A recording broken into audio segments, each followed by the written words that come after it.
वाल्मिक कराडला मला स्पर्श करण्याचा अधिकार कुणी दिला? माझ्या नवऱ्याने दिला. कलेक्टर ऑफिसच्या कॅबिनमध्ये माझ्या नवऱ्यासमोर, पोलिसांसमोर, कलेक्टरसमोर मला स्पर्श केला आणि मारहाण केली. हा आरोप केला आहे करुणा मुंडे यांनी. करुणा मुंडे या धनंजय मुंडे आणि वाल्मिक कराडवर आरोपांच्या फैरी झाडत आहेत.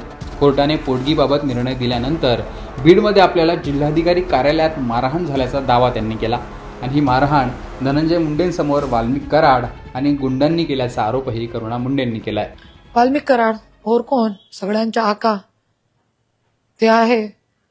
आणि त्यांनी माझ्यासोबत कलेक्टर ऑफिसमध्ये मारहाण केली. मी फक्त आपल्या कामासाठी गेली होती. अचानक कळलं की धनंजय मुंडे पण आहे तिकडे. त्याच्यामध्ये माझी काय चूक होती? जरी मला अगोदर माहित होता तर मी गेली पण नाही होती आणि कधीही मी गेली नाही जिकडे धनंजय. जरी मला माझ्या हस्बंड सोबत बोलायचं आहे, तुम्ही मंत्रालयामध्ये पण जाऊ शकते मी मीडिया घेऊन जाऊ शकते, पण आतापर्यंत मी आजपर्यंत काय असं केलं नाही.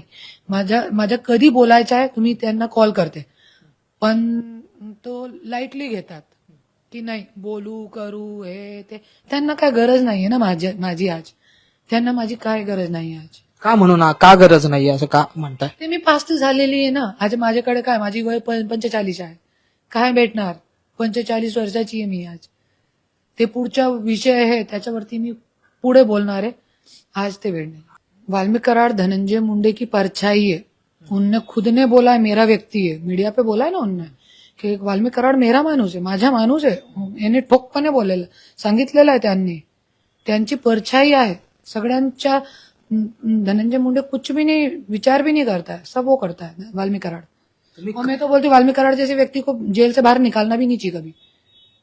महाराष्ट्र का भला चाहिए. तो तुम्हाला कलेक्टर ऑफिसमध्ये मारहाण करण्यात आली, हा गंभीर आरोप आहे तुमचा. म्हणजे जर पाहायला गेलं तर कलेक्टर ऑफिसमध्ये सीसीटीव्ही कॅमेरे असतात, सगळ्या काही गोष्टी असतात. त्या ठिकाणी कोण कोण होतं तेव्हा?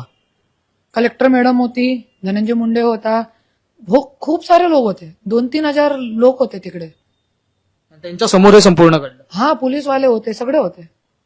कोणीच काही केलं नाही? काही नाही केलं. केस फाईल झाली का? केस फाईल पण नाही झाली. SP साहेबांना मी निवेदन दिला होता की मला सीसीटीव्ही फुटेज द्या फक्त तुम्ही.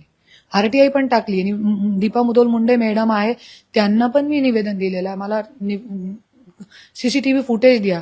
कुमारजींनी सांगितलं होता की तुम्ही घ्या, तो नाही दिले मला. पण ज्या पद्धतीने आता तुम्ही सांगितलं वाल्मिक कराड यांनी मारहाण केली, तुम्ही म्हणजे धनंजय मुंडे यांच्या पत्नी आहात, तेव्हा धनंजय मुंडे वाल्मिक कराड यांना काहीच म्हणाले नाहीत? काय नाही म्हणाले. त्यांना ते माझे मुलाबाळांना मी सांगितलेला की आज असं माझ्यासोबत झालेला आहे. तो त्यांनी ते पण कॉन्फरन्सवरती होते, तर त्यांनी सांगितलं की नाही ती झूट बोलतीये, खोटी आहे, ती खटाळलेली आहे असं सांगितलं मुलाबाळांना.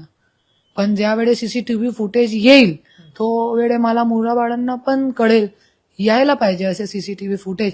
माझ्या मुलाबाळांना पण कळलं पाहिजे आई खोटी नाहीये, आई झुटी नाहीये. माझ्या मारहाण केली है. यदि मैं झूठी होती तो दीपा मुधोल मुंडे मैडम को मैं दूसरे दिन निवेदन कैसे देती? झूठ तो निवेदन नहीं दे सकती. तर अशा प्रकारे करुणा मुंडेंनी वाल्मिक कराडचं नाव घेत हे धक्कादायक आरोप केले. त्यासोबतच पोटगीची रक्कम वाढवून मिळावी असाही आरोप केलाय. त्यामुळे कुठेतरी आता करुणा मुंडेंनी आपला मोर्चा वाल्मिक कराडकडे वळवलाय असं दिसतंय. करुणा मुंडेंचे हे आरोप याविषयी तुमचं मत कमेंट बॉक्समध्ये सांगा. लोकमतचं YouTube चॅनल सबस्क्राईब केलं नसेल तर आठवणीने सबस्क्राईब देखील करा.